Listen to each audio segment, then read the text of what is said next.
Al-Adabul Mufrad milik Imam Bukhari, orang yang nanam tanaman, maka siapapun yang mendapatkan manfaat dari tanaman itu, maka orangnya dapat pahalanya. Misalkan ada oksigen yang diproduksi, orang yang nandur dapat pahalanya. Misalkan ada burung yang membuat anak itu loh, sarang. Ada burung yang membuat sarang di dahan dan rantingnya, bikin sarang, ada anaknya, segala macam. Itu kan karena pohon yang Anda tanam, Anda dapat pahalanya.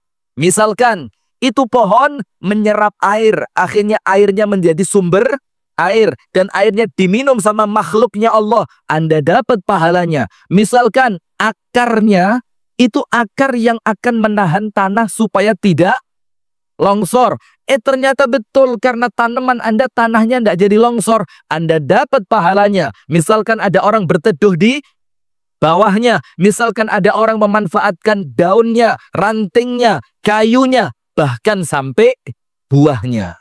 Nah, maka Rasulullah mengajarkan, jangan bingung besok, tapi lakukan yang terbaik hari ini. Kenapa sih orang itu kalau dapat takdir yang tidak menyenangkan, itu kok langsung terpuruk? Terus cari ke toko ke toko bahan tanaman, tanya, Mas, pupuk yang paling manjur buat apa? Buat tak minum. Kenapa orang kalau dapat takdir yang tidak diharapkan, kenapa? Sebagian di antara mereka terpuruk. Karena mereka hidup di hari ini, tapi mikirnya masa depan. Waduh, kok ngene? Iki meneh aku mangan opo? Para meneh durung mesti tetep melarat. Bisa jadi meneh moro-moro. Bisa. Ya susah. Wangel. Wong lek wis kadung melarat sugih angel. Lek sik sugih melarate gampang. Itu hati-hati. Hati-hati. Nah, tapi tetep Bu, kenapa orang itu kok rata-rata panik, terpuruk, akhirnya dia merasa gelisah gara-gara hidupnya masih di hari ini, pikirannya sampai 30 tahun ke depan. Langkok anak saya bagaimana? Nanti kalau suami saya pulang bagaimana? Nanti. Wes kadung mikir, ngeluh, nantinya datang orangnya sudah mati. Rugi apa enggak? Rugi. Nah, itu poin pertama. Tugas Anda kalau tidak tahu besok bakal terjadi apa, berarti tugas Anda apa? Yang penting hari ini lakukan yang terbaik. Ustadz, kenapa disuruh melakukan yang terbaik? Ayo, kenapa? Kenapa Ustadz? Saya kan terpuruk. Suami saya kan selingkuh. Anak saya. Pokok nuangis uripe susah gitu ya. Terus kenapa Allah perintahkan dia tetap berbuat baik? Rumusnya satu. Dalam surat Ar-Rahman dikatakan, hal jazaul ihsani illal ihsan. Orang yang melakukan kebaikan, Allah balas dengan apa? Kebaikan. Berarti selama hari ini ada kesempatan berbuat baik, berarti besok insya Allah pasti baik. Kenapa? Kebaikan Anda tidak akan sia. Setuju? Al-jaza'u min jinsil amal. Balasan sesuai dengan amalan. Kalau hari ini Anda melakukan baik, balasannya besok datangnya baik atau buruk? Nah, ya wis. Apalagi ketika Anda melakukan aktivitas yang positif, itu akan mengalihkan perhatian Anda atas takdir yang sedang terjadi. Paham adik-adik? Dipanggil adik-adik tidak terima. Dipanggil Mbak Uti, jari seenong. Dipanggil Mbak, dikira gudo loh. Saya repot manggil Anda ini, enaknya manggil apa? Hah? Jamaah gitu, mau? Nah, sudah. Apa panggilnya? Kakak. Tapi jaraknya jauh, masuk kakak. Sudah. Itu poin pertama. Berarti kalau kita tidak tahu besok terjadi apa, karena takdir yang sedang terjadi sekarang, tugas kita nomor satu, jangan mikir besok. Selama Anda hidup di hari ini, maka hari ini lakukan yang terbaik. Kenapa?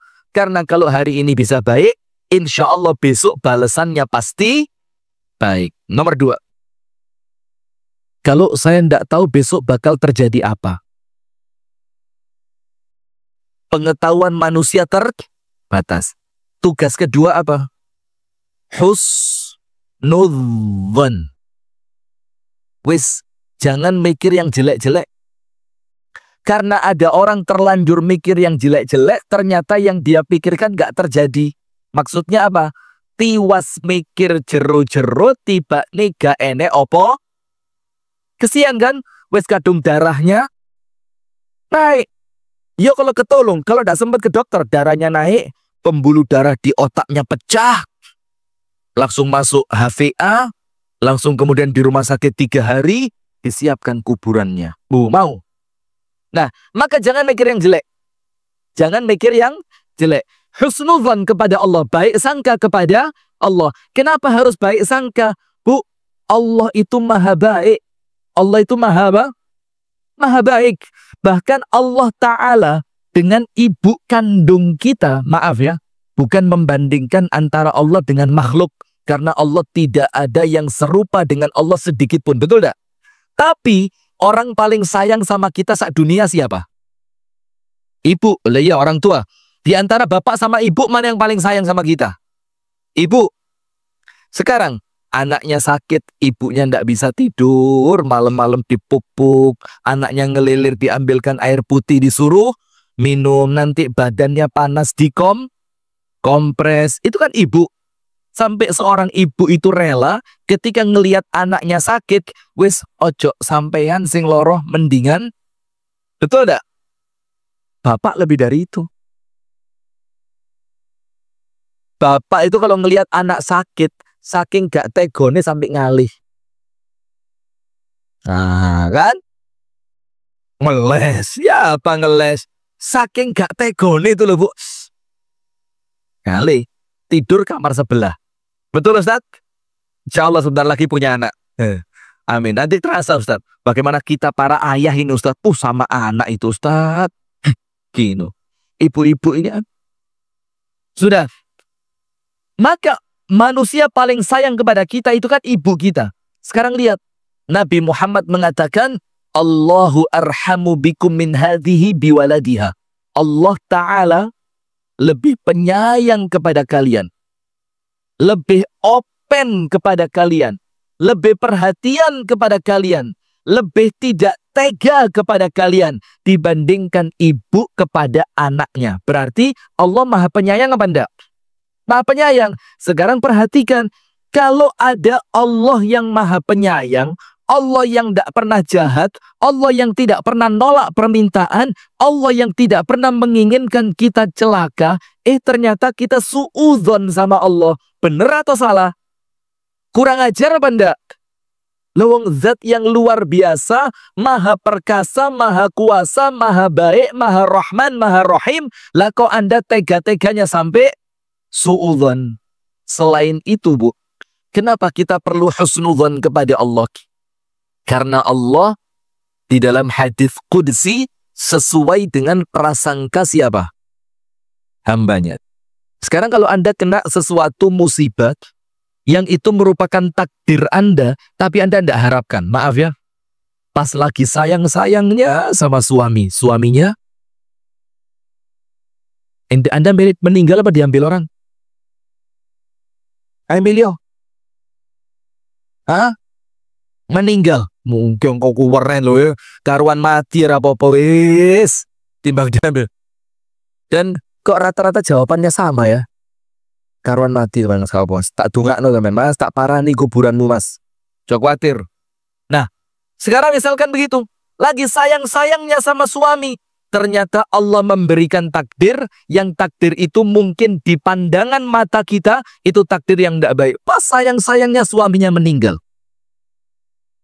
Terus setelah itu, pantas tidak Anda berprasangka baik kepada Allah? Oh, suami meninggal ini untuk supaya Allah ngasih pahala besar buat saya. Untuk supaya Allah mengampuni dosa saya. Untuk supaya Allah menjadikan saya ini suami meninggal dalam keadaan dia ridho sama saya. Belum tentu kalau dia panjang umur saya bisa nyenengin dia terus. Nah, maka dibangun prasangka yang baik. Itu nomor 2. Kenapa? Karena kalau Anda berprasangka baik, maka Allah akan berikan kepada Anda kebaikan seperti yang Anda sangkakan kepada Allah. Sip. Nomor 3. Ini masih poin yang pertama ya. Nomor 3. Apa tugas Anda kalau Anda tidak tahu apa yang akan terjadi? Nomor 1, ikhtiar yang terbaik.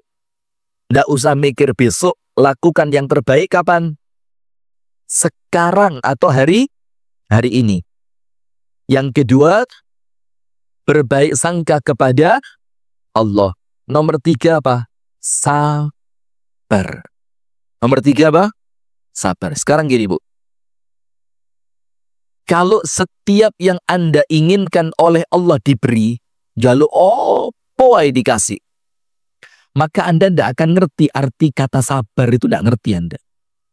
Kalau setiap apa yang Anda inginkan ternyata Anda mendapatkan, semua yang Anda inginkan sama Allah langsung dikasih. Kepingin sehat, moro-moro sehat. Kepingin sugih, tiba-tiba kaya. Kepingin dapat suami yang baik, tiba-tiba muncul suami yang baik. Kepingin dapat anak yang solihah, tiba-tiba lahir anak yang solih dan solihah. Setiap apa yang Anda inginkan sama Allah dikasih, maka Anda tidak dapat pahala sabar. Ibu-ibu tahu tidak? Di dalam hadis yang sahih riwayat Imam Tirmidzi, nanti di hari kiamat, Bu, manusia itu oleh Allah dibagi 2 kelompok. Berapa? 2. Yang pertama, dinamakan ahlul afiyah. Ahlul afiyah. Apa ahlul afiyah itu? Orang yang di dunia hidupnya enak terus. Paling sakit yo mek flu. Ada masalah paling yo ala masalah-masalah yang kecil. Tidak pernah ada masalah besar, tidak pernah kena musibah besar, tidak pernah ada sesuatu yang menguras pikiran dan tenaga. Itu namanya ahlul afiyah. Kalau bahasa kita sehat wal afiyah, itu ahlul afiyah. Dipisah, seret. Di posisi yang lain, Allah tempatkan di sana apa? Ahlul bala. Ahlul bala. Apa ahlul bala? Orang yang di dunia itu banyak ujiannya. Suami meninggal, atau kalau laki-laki istrinya meninggal, anaknya sakit, bikin bisnis ditipu sama orang, badannya penuh dengan penyakit, di rumah tangga ndak beres, sama tetangga disakiti. Wes pokok hidupnya itu apa ya? Susah terus. Angkat tangan. Angkat tangan, mana? Ndak bersyukur sama Allah. Angkat tangan dia gini. Coba, pokok susah terus. Gak poi gak tadi. Ada yang di luar seperti itu ada? Ya Anda di luar tuh sudah susah itu. Itu sudah termasuk azab itu. Ya Allah, astagfirullah wa atubu ilaih. Nah, maka dipisah. Yang sebelah sini orang-orang yang ketika di dunia uripe enak, nyaman. Yang sebelah sini orang-orang yang ketika di dunia, Bu, itu kesulitannya tidak pernah berhenti. Sudah. Yang pertama kali oleh Allah dihisab untuk nanti bakal dimasukkan surga atau neraka, itu bukan ahlul afiyah, tapi ahlul bala. Itu hadisnya sahih. Dipanggil sama Allah, ahlul bala sini. Ngumpul semua orang-orang di dunia susah-susah. Mukanya wes madesu-madesu. Susah mukanya. Kelihatan loh ya. Wong sing uripe penak, sing uripe soro itu kelihatan dari muka. Bukan suudzon. Ini prediksi. Nah, kalau yang saya lihat di Masjid Al-Amin ini semuanya afiyah semua ini. Amin ya. Dengerin sekarang. Rukukna. Sudah. Dipanggil sama Allah ahlul bala. Ahlul bala sini. bala itu salah satunya apa? Takdir di dunia yang tidak kita harapkan. Kepinginnya sugih dadine melarat, kepingin rumah tangga baik, ternyata Allah uji dengan ujian di dalam rumah tangga. Kepingin anaknya sehat, anaknya malah meninggal. Nah, itu salah satu bentuk bala, dipanggil sama Allah. Sini, berangkat ahlul bala. Tung. Terus katanya malaikat, ya Allah, tidak perlu dihisap. Loh, kenapa? Kita kan mau menghisap dia. Apa kata para malaikat? Wes impas. Sudah apa? Impas itu apa? Sudah 0-0. Kenapa 0-0? Mereka dosanya ada ya Allah. Tapi semua dosa-dosa yang mereka lakukan itu sudah terhapus dengan apa?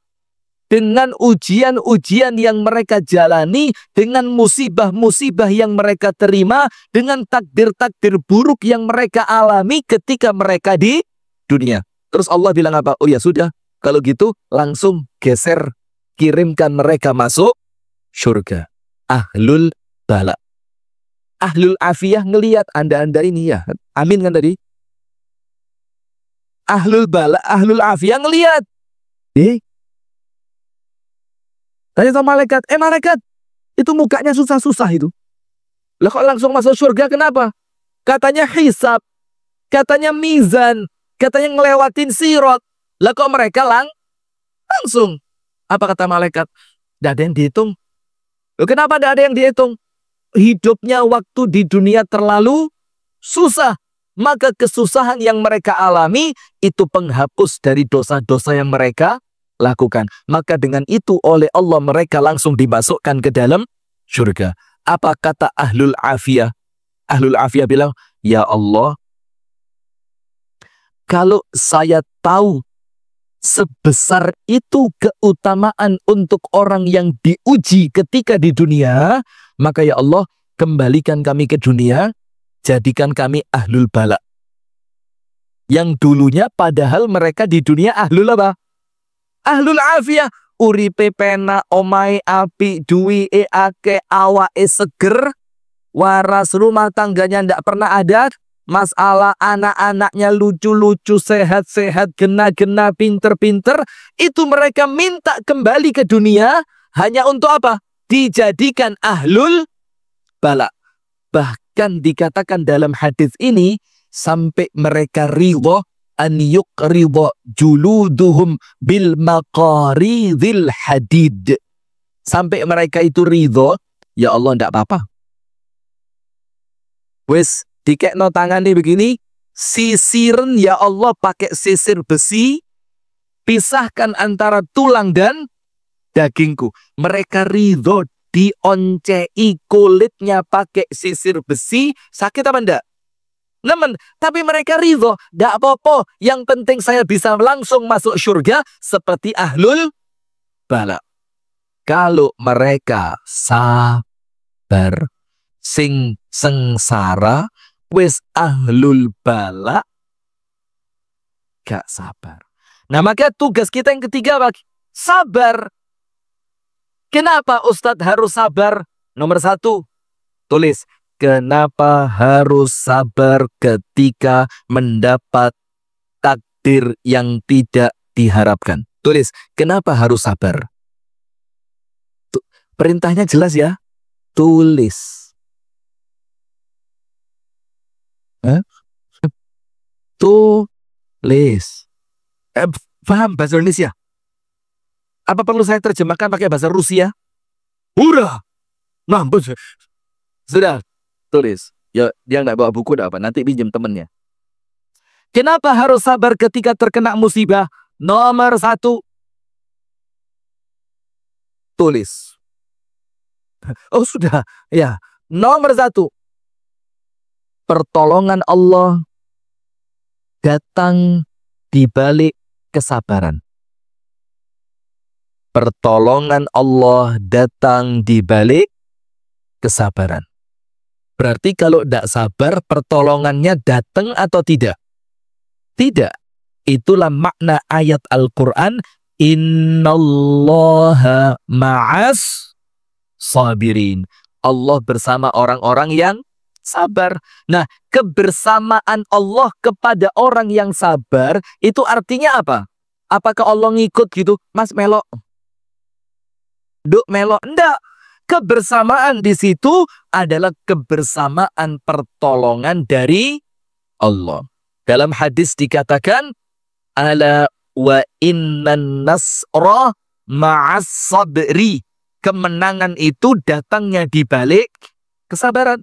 Nah, kalau Anda dapat takdir yang tidak Anda harapkan, takdir yang tak kuharapkan, terus Anda tidak sabar, golek apa terus? Ayo. Ketika ada takdir yang tidak nyenengno, terus Anda protes. Protes Anda, jobor jerit gitu Anda, pokok panik. Apakah paniknya Anda merubah keadaan? Apakah Anda teriak-teriak bikin Allah cinta? Apakah teriaknya Anda mendatangkan pahala? Loh Anda ikhlas jerit-jerit ini loh. Terus ngapain teriak-teriak? Biarkan Ustadz. Ketika saya teriak itu beban di kepala hilang. Pret. Tidak ada. Teriak kok beban di kepala hilang. Yang ada membebani orang lain. Jerit-jerit lah ya. Nah maka apa? Ketika Anda mendapatkan takdir yang tidak kuharapkan, kalau tidak sabar, ya rugi. Wong takdir itu urusannya siapa, Bu? Allah. Anda bisa merubahnya, ngotak-ngatik. Oh, iki takdirnya pegatan. Wis tak ijolno koncoku wis. Iki takdirnya munggah haji ping 3 tak PE wis. Iki takdirnya bojone gawanteng, beneh tanggung jawab sugih. Anak tunggal. Oh, iki tak gayaku. Iki takdirnya bojone welek, kereng, ireng, melarat. Iki tak kene koncoku. Bisa main begitu. Lagi Anda kira sekak kah? Iya kan main sekak kek. Sekak. Pion maju. Ratu mundur bentar. King singitan. Nggak bisa. Maka memang tidak ada cara lain kecuali harus sabar. Nah, kenapa harus sabar? Nomor 1, karena pertolongannya Allah datang di balik kesabaran. Berarti kalau ada takdir yang tidak kuharapkan, Anda sabar. Maka tinggal nunggu aja, Bu. Nunggu apa? Nunggu apa? Saya punya kenalan di Jakarta. Perempuan bercadar. Itu kalau ngomong, motivator banget. Semangat, tidak pernah lemes. Jalannya semangat, ngomongnya semangat. Tahun lalu, ketika kami mau berangkat haji bersama beliau, itu kan ternyata Allah takdirkan tertunda. Visanya tidak keluar. Itu kan kita nginep di hotel bintang 5. Pernah? Bintang 5. Ada sauna, ada spa, ada gym, ada kolam renang, ada restoran mahal, ada kafe, kasurnya empuk, ruangannya AC, anduk tiap hari diganti, kamar mandi ada kolam renang kecilnya. Oh, kolam renang kecil itu. Apa namanya? Oh, bathtub. Oh, iya, baru tahu saya, ya Allah. Ada bathtubnya. Kalau mandi mau agak lama bisa pakai shower. Ngerti shower? Bintang 5. Mahal. Anda belum tentu kuat. Biar saya saja. Nah, sudah. Ketika di hotel itu, Bu, tiap hari saya disuruh ceramah, ngedem jamaah.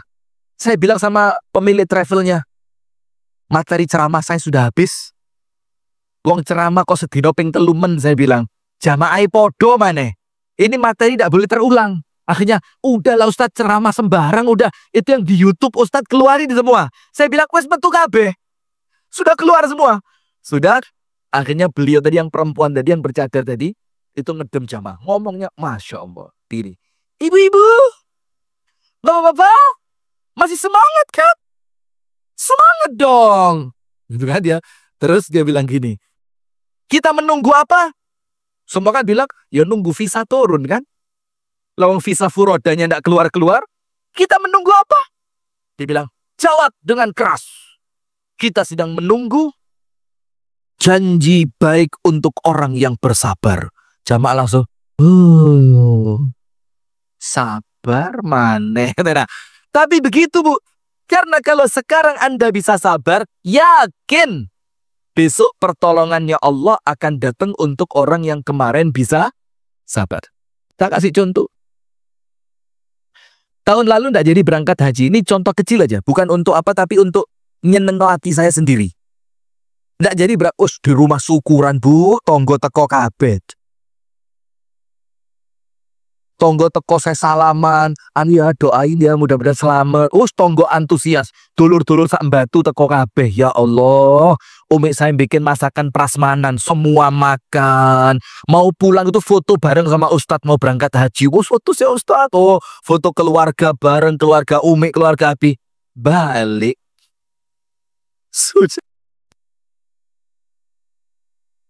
Ya Allah. Anda tahu malunya saya? Itu sensasinya. Sampai rumah, 2 hari lagi Idul Adha. Ada orang nggak ngerti. Ada orang Kasembon nggak ngerti. Masya Allah Ustadz, mudah-mudahan mabrur ya. Tetangga saya berangkat belum pulang loh Ustadz. Kok Ustadz duluan? Oh iya ya, Ustadz kan haji yang VIP ya. Cepet. Gak tak jawab blas. Saya coba gini. Nek kudu nangis. Astagfirullah. Sudah, waktunya habis. Lanjut. Anda tahu, Bu? Setelah haji tahun itu batal, sama travelnya dikasih apa? 2 kali umroh gratis VIP. Diijoli. Plus, tahun ini insya Allah diberangkatkan haji tanpa biaya tambahan. Bonusnya apa? Umroh 2 kali ngerti VIP? Umroh yang mahal gitu pokoknya, hotel itu yang paling dekat dengan Masjidil Haram, pesawatnya yang enak, makanannya yang mewah, itu hasilnya. Plus banyak keuntungan-keuntungan yang lain. Kenapa? Karena waktu takdir yang tidak diinginkan terjadi, ketika takdir yang tidak diharapkan terjadi, semuanya insya Allah mampu bersabar. Sip. Kenapa harus sabar? Nomor 1, karena pertolongan Allah di balik. Nomor 2, kenapa harus sabar? Kenapa? Karena pahala yang besar menanti untuk orang yang mampu sabar. Understand? Oh iya sih. Ngerti? Pahala besar Allah berikan untuk siapa? Kalau tidak kena takdir yang tidak diharapkan, bisa tidak dapat pahala sabar? Tidak bisa, wong uripe enak terus, awake sehat terus, duwike akeh terus, anake genah terus, apalagi harap bunuh diri. Loh, apa hubungannya kok mau bunuh diri terus? Harapannya terus tercapai, enak. Terus pahala sabar dia dapatkan dari jalur sebelah mana? Nah, maka dengan itu, ketika Anda sedang mendapati takdir yang tidak kuharapkan, masukin sini, Bu. Jelep, jelep, jelep. Apa? Ini kesempatan untuk dapat pahala besar. Apa pahalanya? Allah firmankan dalam Al-Quran, innama yuwaffas sabiruna ajrahum bighairi hisab. Orang yang sabar, Allah kasih ganjaran, tidak pakai hitungan. Tidak pakai apa? Tidak pakai hitungan. Berarti pahalanya besar atau kecil? Besar. Sampai tadi orang yang di dunia uripe enak terus, itu rela kulitnya disisir pakai sisir apa? Besi. Hanya untuk supaya dapat keutamaan seperti orang yang sabar ketika di dunia oleh Allah diuji. Faham ya? Nomor 2, kenapa harus sabar? Karena itu peluang mendapatkan pahala besar. Nomor 3, kenapa harus sabar? Kenapa harus sabar? Peluang diampuninya dosa. Peluang diampuninya dosa. Bu, ibu-ibu punya dosa atau tidak? Jangan jawab punya, banyak itu loh. Punya dosa apa enggak? Punya. Banyak atau sedikit? Banyak. Yakin diampuni sama Allah? Sombong. Yakin diampuni? Gini, Bu. Cara manusia menyikapi dosa itu dua. Ini tidak saya tulis, tidak sesuai dengan materi ini. Ini iklan. Cara manusia menyikapi dosa itu dua. Nomor satu, dia yakini Allah Maha Pengampun, sehingga dia tidak putus harapan. Nomor dua, ada kekhawatiran oleh Allah dosanya tidak diampuni, supaya dia senantiasa waspada. Itu cara untuk kalau kita berdosa. Misalkan, na'udzubillah, kita lakukan dosa besar. Mabuk misalkan, na'udzubillah, a'azzanallahu wa iyyakum. Kita setelah mabuk, sadar. Loh kok masjid? Kaget ya, berarti aku bagi mabuk di masjid. Ternyata enggak, semaput di pinggir rembong, diangkat satpam masjid, dimasukkan masjid. Nah, sudah. Apa yang terjadi, Bu? Selalu dia nyesel, ya Allah, kok sampai mabuk? Kok saya minum apa yang diharamkan oleh Allah? Nah, ketika itu, Bu, apa yang terjadi? Tobat. Nah, ketika Anda tobat, masukkan ke pikiran dua. Nomor satu, Engkau ya Allah yang aku sedang bertaubat kepadamu, Engkaulah zat yang maha menerima tobat. Biar tidak putus asa. Tapi di sisi yang lain, ingat, ya kudu khawatir. Iya lek diampuni. Kalau enggak ya apa? Ibu-ibu pernah enggak naik pesawat, yang pesawatnya itu genting banget katanya jeblok. Kalau naik pesawat aja enggak pernah ya. Saya kan sering, Bu, ya, sombong di pesawat. Mau yang bisnis, mau yang ekonomi, mau yang pesawat luar negeri, mau yang pesawat model-model eko, harus sombong ya. Nuduh orang sombong bahaya, Nut. Saya kan cuma cerita saja. Nah, sudah, itu pernah sekali kejadian dari Jakarta mau pulang ke Surabaya. Dari Jakarta mau pulang ke Juanda. Saya tidak nyebut nama pesawatnya ya. Sampai sekarang, saya trauma. Saya kalau diundang orang untuk keluar kota atau ke Jakarta yang dikasih tiket pesawat, itu mesti saya ngomong, pesawat apapun boleh, kecuali yang satu ini. Saking traumanya saya. Itu pesawat, Bu, munggah didik, grup mundur, grek, grup, grek, grup, grek. Sampai diumumkan sama pilotnya. Turbulence ngerti? Jadi pesawat itu tidak dapat angin untuk terbang. Jadi dia masuk di ruang hampa udara. Sehingga kipasnya pesawat itu tidak ada manfaatnya. Muter tapi gak harusnya ditarik. Jadi pesawat itu apa? Itu perut, Bu. Rasanya kayak naik mobil terus diturunan tuh. Munggah apa ini? Gitu. Sudah, Bu. Ketika pesawatnya berusaha untuk naik, itu ngeredek, Bu. Goyang. Wallahu Akbar. Itu pesawat wiritan kabeh. Saya apa, Bu? Panjenengan tahu yang teringat apa? Dosa-dosa yang pernah saya lakukan. Ya Allah, lek iki mati di laut temenan, ya Allah. Oh, dosa sing iku diampuni apa durung, sing iki diampuni apa durung, dosa yang ini sudah dimaafkan atau belum. Itu yang keinget di sini apa, Bu?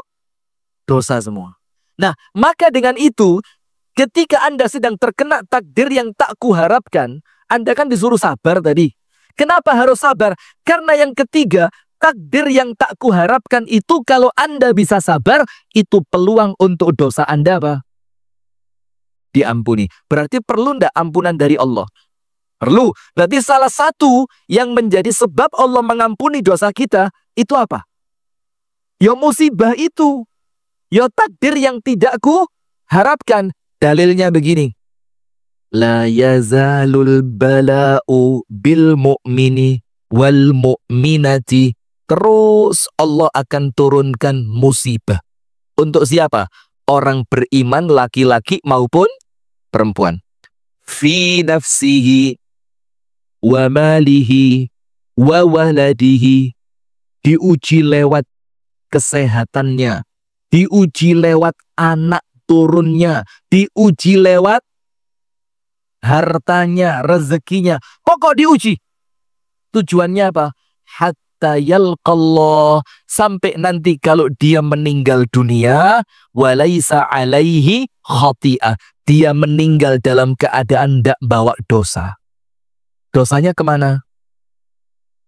Diampuni dengan Anda sabar ketika terkena musibah. Dalam hadis yang lain, ma yusibul mu'min min ghammin wala hammin wala hazanin wala syaukat yushakuha illa kafarallahu bihi min khataya. Tidaklah orang Islam itu capek, Anda pernah capek enggak? Sering kok duwe mesin cuci kok ya. Capek, sedih. Sedih pernah? Sering juga, kurang wiritan. Sedih. Terus apa lagi? Sumpek. Capek, sedih, sumpek. Dihina orang, pernah? Di Pak Ido. Barusan, Gak duwe mesin cuci. Guyon ya, guyon. Jangan dianggap serius.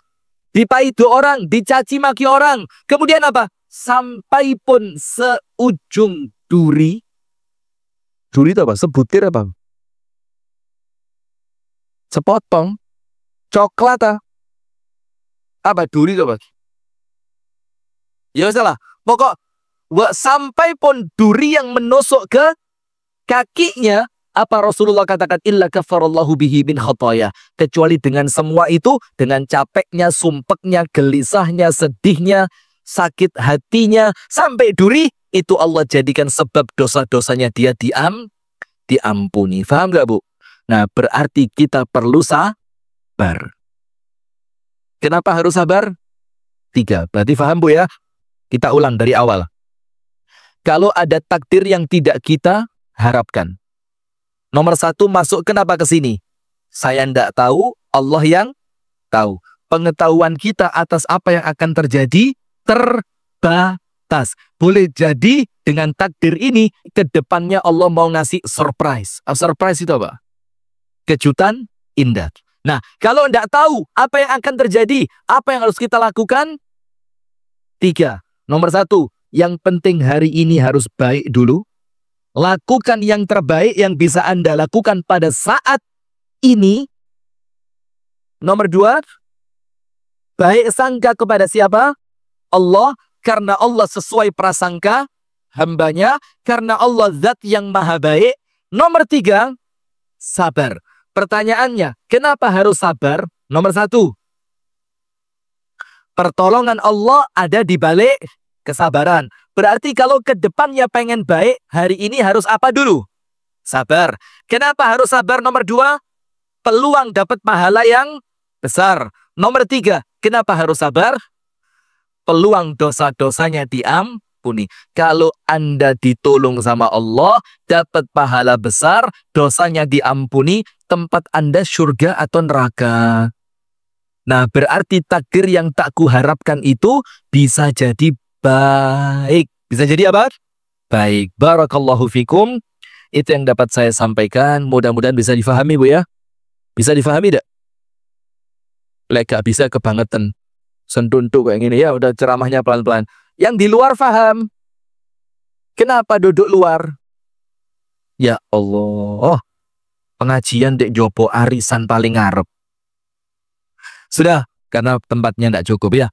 Semoga ada manfaatnya. Kita tutup ibu-ibu sekalian dan pemirsa Madani TV dimanapun Anda berada dengan doa kafaratul majlis. Subhanakallahumma wa bihamdika ashhadu an la ilaha illa anta astaghfiruka wa atubu ilaik. Assalamualaikum warahmatullahi wabarakatuh.